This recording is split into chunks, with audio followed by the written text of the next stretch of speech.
ভোটের আগে কার্যত চড়ছে কুকথার পারদ। যেমন বিজেপি সাংসদ সৌমিত্র খাঁ বিধায়ক দিবাকর ঘরামিকে সপাটে চর মারার হুঁশিয়ারি দিচ্ছেন সোনামুখী পুরসভার ভাইস চেয়ারম্যান সোমনাথ মুখোপাধ্যায়।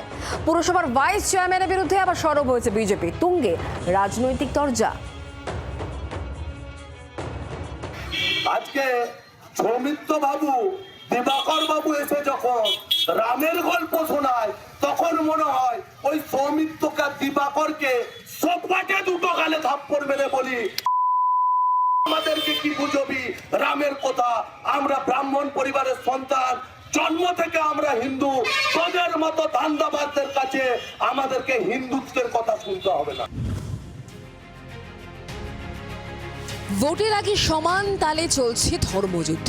বসন্ত শেষের দিকে গরম যত বাড়ছে ততই তেতে উঠছে রাজনীতির ময়দান। ব্যতিক্রম নয় বিষ্ণুপুর লোকসভা কেন্দ্র, ফের তা প্রমাণ মিলল।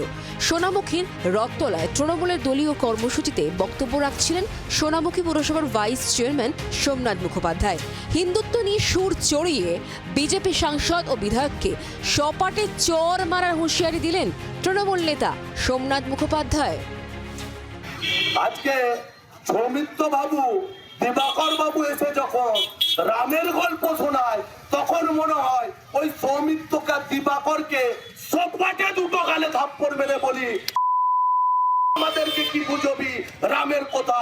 আমরা ব্রাহ্মণ পরিবারের সন্তান, জন্ম থেকে আমরা হিন্দু।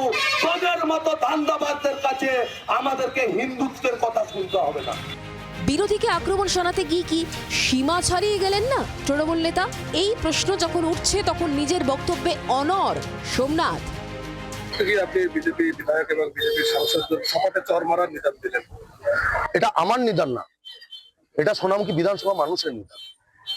5 বছর হয়ে গেছে দিবাকর ঘরামি একটা উন্নয়নের কাজ করেছে দেখান, দু একটা সোলার লাইট ছাড়া। আর সৌমিত্র বাবু এক একটা নির্বাচন আছে, 2024 লোকসভা নির্বাচনের পর সোনামুখীর মানুষ সৌমিত্র খানের টিকিট আবার দেখতে পায়। তৃণমূল নেতার বক্তব্যের পাল্টা দিয়েছে পদ্ম শিবির। নিজের গুরুত্ব বাড়ানোর জন্য কুকথার পারদ চড়াচ্ছেন তৃণমূল নেতা বলে অভিযোগ বিজেপি। এইসব বলার কারণ হচ্ছে উনি ধীরে ধীরে ওনার দলে অপ্রাসঙ্গিক হয়ে উঠেছেন। তাই নিজের গুরুত্ব বাড়ানোর জন্য, নিজের পয়েন্ট বাড়ানোর জন্য উনি এই আকথা কুকথা বলে থাকেন। ভোট ঘোষণার আগে হুমকি পাল্টা হুমকি স্রোতের গতি রোজই বাড়ছে একটু একটু করে। ভোটের সময় কি হবে পিকচার আবি বাকি হ্যায়।